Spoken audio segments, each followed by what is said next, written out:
Hey Vera City, welcome back to the channel. It's a girl Vermo, and I'm back with another reaction video.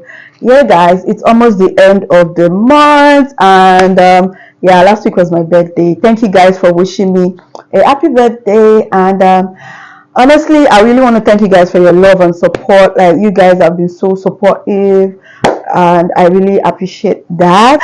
Okay, so this is Ben Shapiro.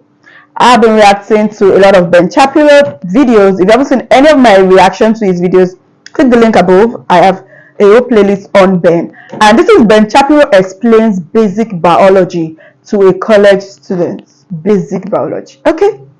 This sounds interesting. Before we get started, we have some amazing people watching us for the first time. If you are new to the channel, hello, I'm Vera. I do reaction videos. If this is something that you love, why not join Vera CT? Hit the subscribe button below, turn on the post notification bell so that you can always be the first person to know whenever a new video drops. And with that, guys, let's get started.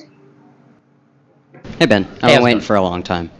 I've kind so of pondered. So have I, for this moment. Yeah, I've kind of pondered how to ask this, but how does your view of transgender issues work when scientific anti-realism as a concept exists? You're going to have to explain that one. All right, so scientific anti-realism is the concept that when you see me, you see, you know, my skin, my hands, everything about me, but you do not see my cells, you do not see my atoms, you do not see the things that make up the things, they are just physical. So there is no really true way to prove, other than by hitting me, obviously, that I am right here, if it is only us two talking. So therefore, this would apply to any gendering things, including intersex, which can have an XX or XY chromosome and have androgen or estrogen insensitivity. So I just need you to narrow this down. Is the argument that things that we don't understand the nature of things because we don't have microscopes, and therefore we can't determine sex? Oh my God! I would like to narrow it down to we cannot fully identify a gender of a person right when we see them, so therefore I believe that it is not within my own individual liberty to gender that person. Here's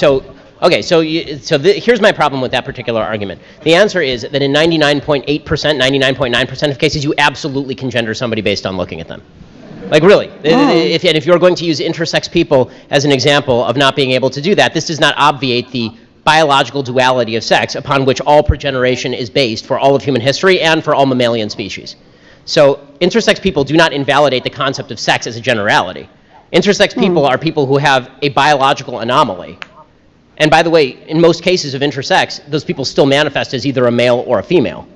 So the idea that intersex exists does not invalidate the idea that there is a male and that there is a female, or that in nearly all cases, I can tell the difference between a male and a female. Again, I'm not saying, by the way, that if you can show me your chromosomal charts that you are actually not a male, when I say that you're a male, that I should stick with that biological objective standard. Like, my perception of you, in other words, is subject to my correct enunciation of an objective standard. So the objective standard, here's the deal. For all of human history, there was an objective standard between male and female.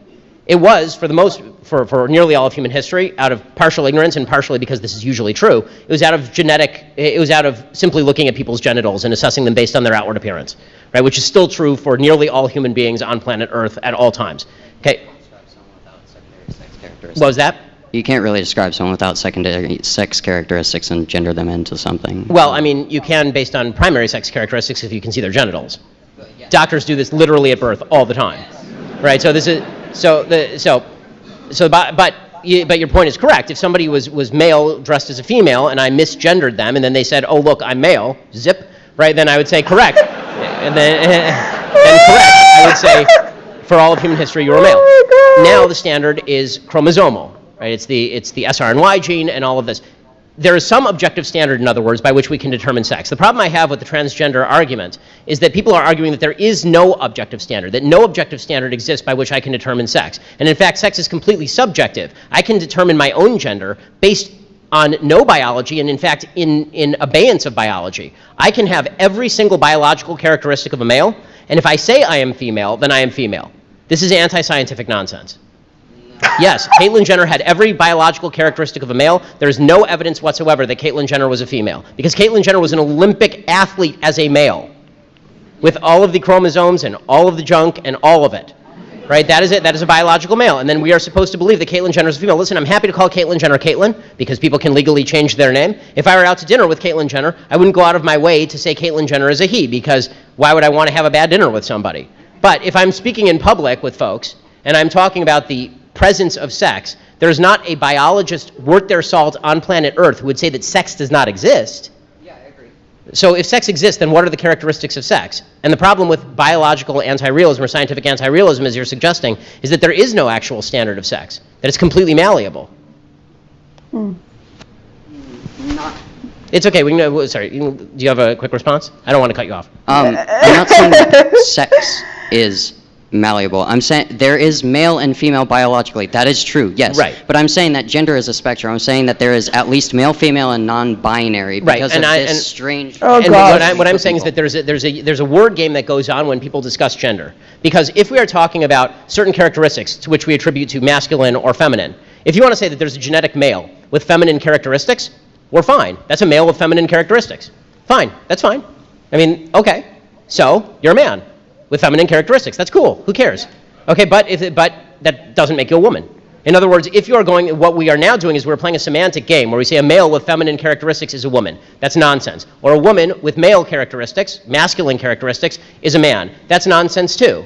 And by the way, it actually ends up misgendering a lot of people who are just butch women or effeminate men. Yeah, I agree. Right? So all of this. So in other words, by trying to separate out gender and sex completely, and then by using terms like male and female or woman and man that are innately connected to sex, what you are doing is deliberately, not you, what people are doing is deliberately confusing the issue such that you get idiocies like Ilhan Omar writing to the Powerlifting Association of the USA saying that a transgender woman who is a biological male should be able to compete against biological women because it is a myth that men can pick up heavier objects than women. That is not a myth, that's called science. Thank you. Oh, okay, so this is Ben Shapiro. I can't believe that he actually has to explain basic biology to a college student. I mean, what is what are these kids, what are they learning in school? It seems they are no longer learning anything, because he said there is male, female, trans, and then non-binary.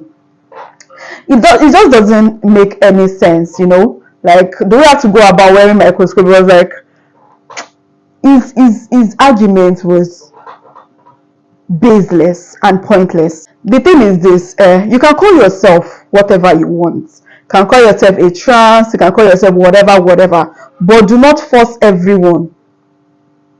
Do not force everyone or expect everyone to follow you, because you're calling yourself transgender, you're calling yourself non-binary. Not everyone will believe in that, and not everyone would call you that. Because if I see you that you're a male dressed as a female, I would address you as a male. I'm not going to address you as they, them, as you would expect me to address non-binary. Because for me, non-binary does not even exist. Okay? I basically have nothing against these people, but you see, this gayism of a thing is just so tiring, and I don't know, I just don't believe in it. I just feel like these people are just making these things up, like they are non-binary, they are this, that.